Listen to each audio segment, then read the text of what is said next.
What if the self that you think you are, that part that's making decisions, that's building a life, that's standing apart from the world, what if that self isn't actually real? In this video, we'll break down this concept, which draws on philosophy, neuroscience, and spiritual traditions to really begin to unpack our understanding of how our sense of the illusion of separateness can really transform our view of the world around us. If this sounds really abstract, stay with me. It might just shift the way that you see everything around you. I'm Dr. Alan Johnson, and on this channel, I talk about the mind, well-being, productivity, and change for thinkers, makers, and everyone in between. The separate self is an idea that you are an independent, fixed entity, distinct from everything and everyone else.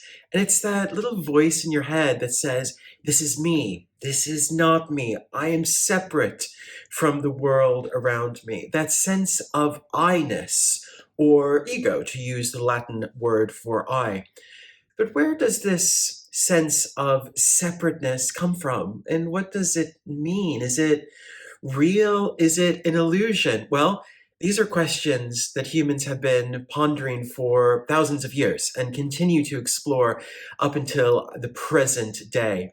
The branch of philosophy known as philosophy of mind deals precisely with this question, with the mind-body problem, as it's called.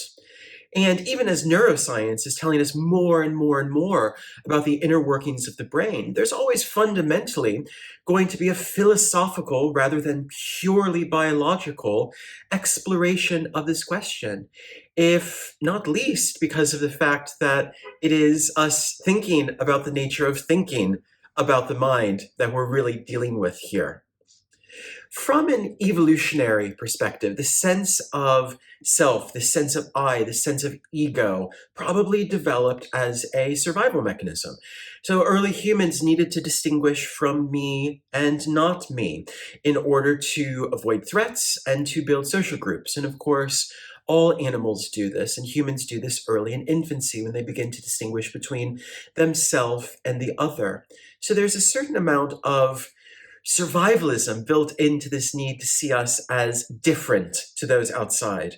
We, as we grow up through life, begin to distinguish between those things external to us that are good for us and beneficial to us, and those things external to us that are bad to us or detrimental for us. And Sigmund Freud taught us that humans are always moving toward pleasure, so toward the external things that bring us joy, happiness, fulfillment, food, sex, gratification, whatever it might be, and away from anything that fills us with any type of pain. So any fear, regret, disappointment, we're going to be moving away from. So while this sense of separateness and otherness was useful for survival, it also led to a really, really complex human understanding of the nature of separateness. Neuroscience reveals to us today that the brain's default mode network creates a constant stream of thoughts centered on the question of me, my plans, my problems, my identity.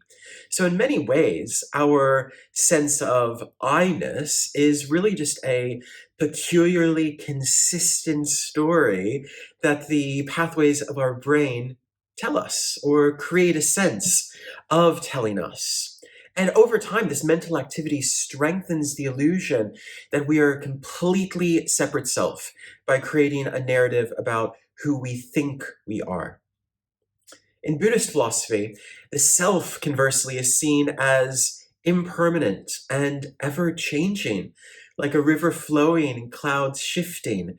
So you are not a fixed entity, you're a process. The great American philosopher and psychologist William James famously used the phrase stream of consciousness to describe something very similar. So we need to remember then that our sense of self is a mental construct that is shaped by our memories, our beliefs, and our social conditioning. So when we strip those away, When we take away our memories, our beliefs, and our social conditioning, what are we left with? Well, when you're deep in flow or meditation, the sense of I can begin to dissolve, revealing subtle outlines of a deeper connection to everything around you. This is why we meditate. This is the experience of oneness and non-duality that meditation cultivates for us. And even science agrees. The brain integrates inputs from the body and an environment to create an illusion of a cohesive me. That's what the brain is doing. But it's just a trick of perception, kind of like a movie being created frame by frame. So rather than advances in neuroscience and technology getting rid of the ancient questions of who am I and who is the other, neuroscience is merely showing us that this question continues to be vital.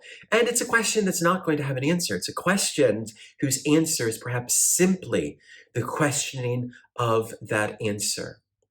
Believing in a separate self creates a sense of isolation, and it fuels anxiety, competition, and conflict. We begin to think that I need to protect myself. I need to prove that I'm better than all others. I need to rectify the problems created in the world around me.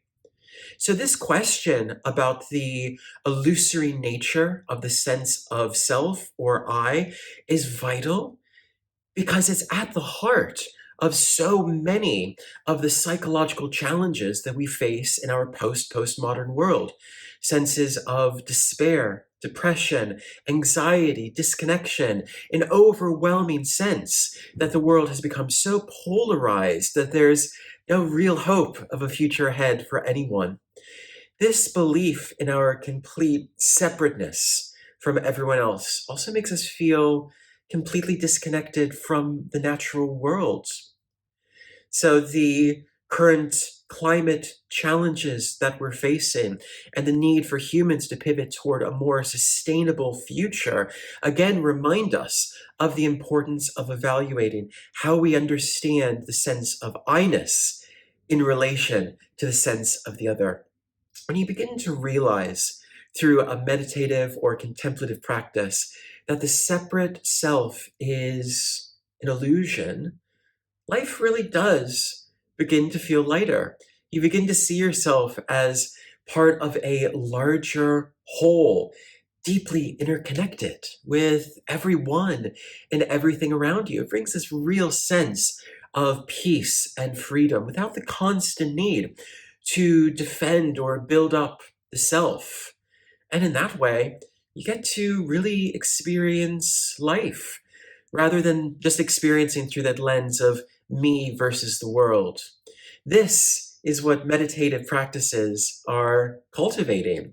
And if you want to learn more, I'll put a link below to my online 30-day mindfulness retreat, which explores these ideas in a lot more depth. Meditation is not something that has an outcome or a goal. Meditation is a practice that enables us to encounter different realizations of the relationship between our sense of I-ness and our sense of continuity with the rest of the world around us.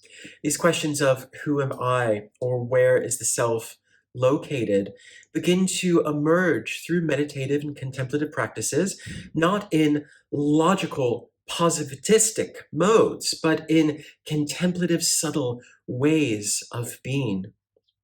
Some people, perhaps rightly at first, worry that realizing that the self is a form of illusion means that they'll lose their sense of identity or purpose. But this isn't about losing your sense of identity or purpose.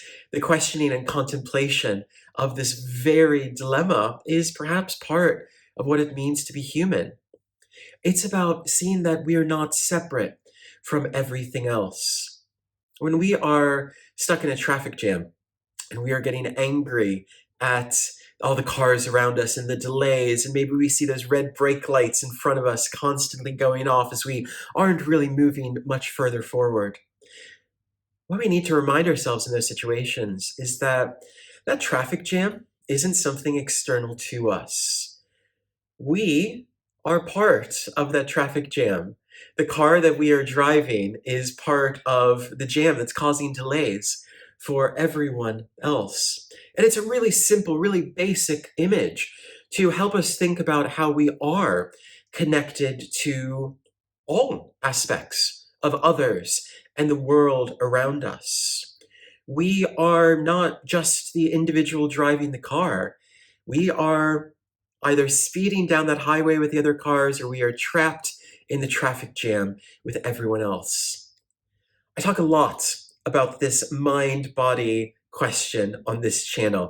But what do you think about this idea of separate self? There's so much more that I explore in other videos, and I'll link to other videos at the end of this. But share your questions and thoughts in the comment, and I would love to begin and to carry on this conversation.